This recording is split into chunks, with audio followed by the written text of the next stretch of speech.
I'm Lynn Simoniak. Many of you know me. My main cause is foreclosure fraud and fighting foreclosure fraud. My name is Professor Ryan Moore. I live here in the community and on M Street, and that's why I'm here today. I'm Lisa Epstein. I founded a blog, foreclosurehamlet.org, and I've been fighting to spread the message about foreclosure fraud and to get Americans to protest and oppose foreclosure fraud that's ruining our nation. And tonight we're focusing on homes in this community that have been foreclosed upon or are owned by Deutsche Bank. And this is one of those homes. Throughout this community, you'll find homes that are owned by Deutsche Bank and other banks that are boarded up or left to decay. The lawns aren't maintained, the houses aren't maintained. We all saw the newspaper story from the poor woman who hung up the sign, "Rats next door, bank don't care," which seems to say it all. The school revenue and the police and our infrastructure, all of the things that property tax revenue goes towards, are obviously no longer receiving the revenues that they could or should.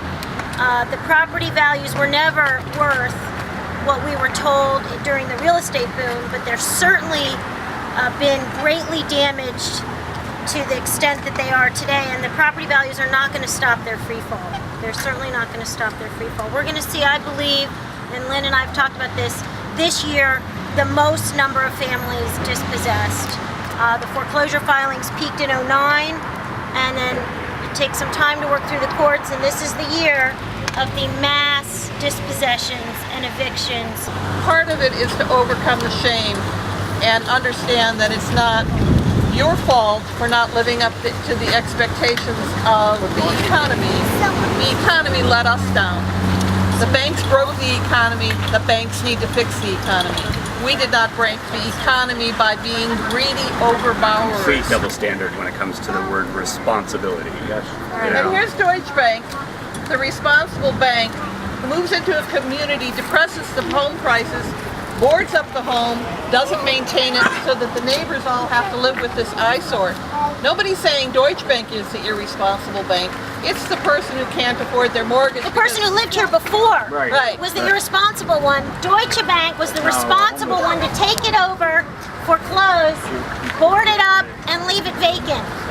And I know how different the truth is from what they're saying about foreclosures, and especially about economic recovery. And whenever I hear that economic recovery depends on us pushing through another 4 million foreclosures, I know that is the biggest lie that's being told across America today. That's what our Republican legislature and governor are trying to ram through right now as we speak. Right, there's those bills. The bills try to accelerate the foreclosure process so that they don't have to use real documents or, It just legalizes foreclosure fraud and legalizes the fastest, quickest bank takeover of land. And that's what we're really talking about. Without any protections. Now, I will have to say that I'm not sure if things are going to change that much, even if the bill does get through, because the judges are not acting in their capacity to administer justice and protect the people that come before them and are facing a fraudulent, corrupt system. So, Ron? Oh, all right. People facing foreclosure, good. There's at least 4 of us in this group that are facing foreclosure right now, and we know the kind of response we're going to get from our judges, and that we're not going to have the kind of court system we wish we had. We're not going to be able to present the evidence we wish we could present in our courts, because there is a bias, judicial bias. Right, there is a judicial bias, and there's a presumption of correctness when the bank presents the document. By God, these bankers wouldn't lie. But they have lied. They've lied repeatedly, they've lied to crush the economy, and they're lying in our courtrooms every day. At Occupy this Sunday, where I was very honored to be a guest, one of the things I suggested is that anybody who has any time start observing the foreclosure process in our courtrooms. Go in and watch how our foreclosure defense attorneys are treated by the courts, with utter contempt and disgust. Watch how our unrepresented homeowners who are trying to represent themselves are treated in the courtrooms. Watch how the bank lawyers are given all kinds of courtesy by many of the judges that homeowners are not given. And then start writing about it, and write to the blogs, of course, but also write to the chief judge, and also write to anyone else whose address you happen to have, especially those who are trying to push through this foreclosure legislation, which is going to be even more harmful for us all. I've lived in this county for 32 years. I practiced law here for 32 years. I know a little about this county.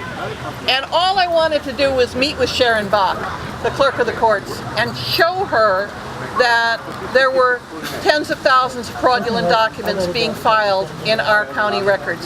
Which she has on her website. One of the parts of her motto is to protect the integrity of the land records.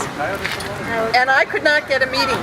And even after I thought, well, now that I'm a movie star, after my 60 Minutes appearance, she would have to meet with me because I was famous then. But I wrote to her again and said, Sharon, you know, dear Ms. Bach, all I want is 15 minutes to show you what's wrong, what's happening in our land records. Still no meeting. If Deutsche Bank, or any bank for that matter, in my case it is Deutsche Bank, has the lawful legal right to take my house, that is not a problem. Girls, The problem is, okay, sorry. the problem is they don't have the legal right, and therefore that's not. And creating fraudulent, falsified documents doesn't give them that right either. That's right. There are ways the banks can start to turn this around. Obviously, we need a moratorium on all foreclosures until there's a complete investigation, and not just an investigation. We actually want to see the results of the investigation published somewhere. Not just, oh yes, we're investigating, and we have been for 2 years And we behind didn't find closed doors. anything wrong. And trust us, right, because we hired the bank to look at each other's papers. No, we need an investigation with results. We need a moratorium on foreclosures until we get those results. Our message this whole year is correct, modify the mortgages in the trust. Don't kick out any more families because it hurts everyone. It hurts the investors, it hurts the families, and it hurts the communities. So we need to modify or correct to fair market value, and we need mortgages that make sense for our families and our investors and the country. In order for our economy to recover, we have to get over the foreclosure crisis. The more foreclosures that are filed, the worse the crisis